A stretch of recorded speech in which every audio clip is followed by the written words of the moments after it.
All right, now we're gonna go ahead and get to the interior stuff on your trailer. You have the upper mattress, lower mattress with the nice teddy bear mattresses. They call them teddy bear mattresses because this is plush, just like teddy bear skin. LED push lights. Got your closet storage with a hanger. Again, this goes up and down if you're gonna store your bikes. Word of caution, if you've got this up and you lower it back down, make sure you pull this to the side, because if not, it will catch up under there and rip this off the ceiling of the bed. It will happen to you, I promise. It's happened to me before. Okay, now we're gonna go into the bathroom. Bathrooms are pretty simple in these things. Okay, we have an overhead vent with an exhaust fan. Very popular item. AC vent. GFI circuit, just like you have at home. Press the button, test it. It says test it once a trip. I don't know anybody does that. Most people, myself included, if it's working, I leave it alone. Reset it, it works. Toilet. Flush valve toilet. We all know what a toilet's for. Overhead light with a wall switch. Your toilet paper holder. Good size shower. And I don't know why they put a skylight in it, but nobody's that tall. Got your mirror. Got your bathroom sink. Underside, you see some of your piping. Floor vent for the heat. We'll get nice and warm in here. All right, coming out here, we have this little access panel. It gives you access to the back of your shower. That way I don't have to cut a hole in the wall if I have to change it out. We'll go to this little guy here. It's Dometic.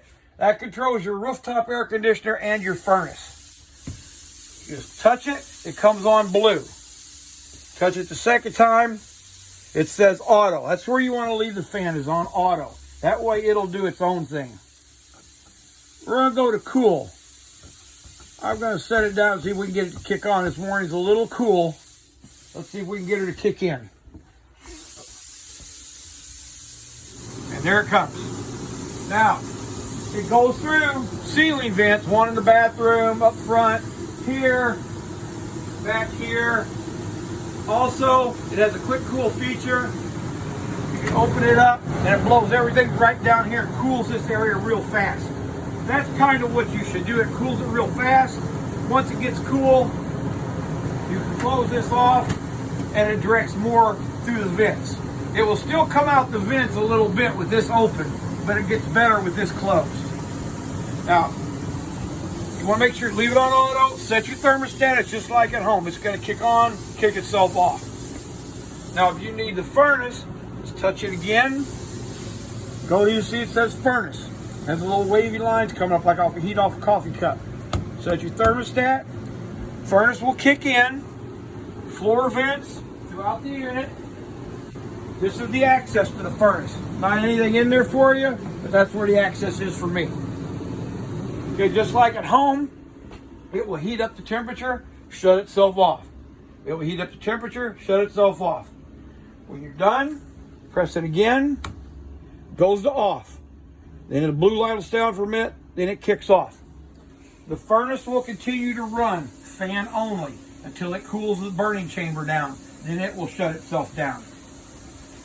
Overhead storage.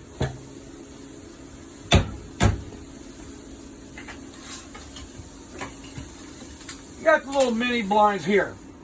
Now you'll notice all the other shades in your unit are all the cloth material pleated shades. They don't do that behind the kitchen sink because they don't want to get soapy kitchen sink water splattered all over the fabric. So all it's going to do is ruin it. So that's why in a Jayco product, you'll always see the kitchen sink window, if it has one, will always be metal.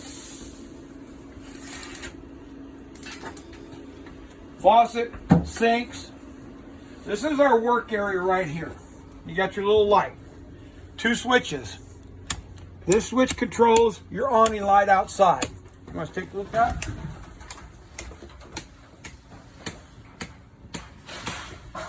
Second switch controls the ceiling lights in our main salon area here. Two switches, they do exactly how they're labeled, awning and slide out. So I'm gonna bring my awning in. You can watch it roll in. It's a very slow process coming in and out. That's just the way the motors are geared.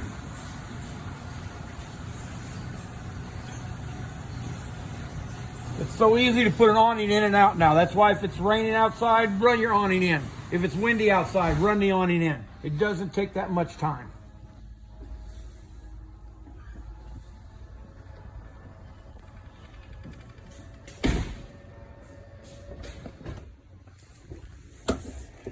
And our slide out room. You're on awning. And see our slide out room moving.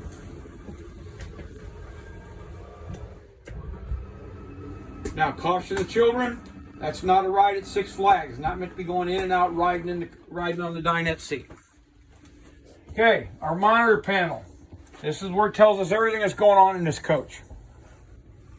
We'll start with our tanks.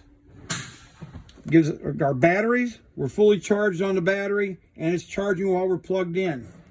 Freshwater tank is empty. As you fill it, the lights will come on accordingly. As they use it, they will drop down accordingly. Black water is empty. Remember, we talked about the black water. Let a little volume get in there before you pull the black water tank and flush it. Normally, I like to go 2/3, but anywhere between 1/3 and 2/3 is perfectly fine. Gray water, it's empty. Remember, we can leave it open all the time. You have a water pump switch. If you're carrying potable water in your water tank with you, turn the switch on. It'll go up to pressure and shut off. You have a gas water heater. Turn it on. And you might be able to have heard that little noise that kicks on. It'll kick on all at once. If something happens and it doesn't come on, that little red light's going to come on and say fault. That FLT is fault. Now, that being said, when you first turn it on, you're always going to get that. Then it goes away when it ignites. If it doesn't ignite for some reason, that will stay on. 110 volt outlet. You have a propane leak detector. You have a fire extinguisher. You have under-sink storage, under-sink drawers. Now, that little guy right there, this is if one of the kids, or the adults if you've had too many adult beverages, accidentally close this door and it's locked. This goes in here and unlocks your door. So you're not going to be stuck. Or if you lose this, a little bitty straight flat bladed screwdriver will do the same thing. That's in here for you.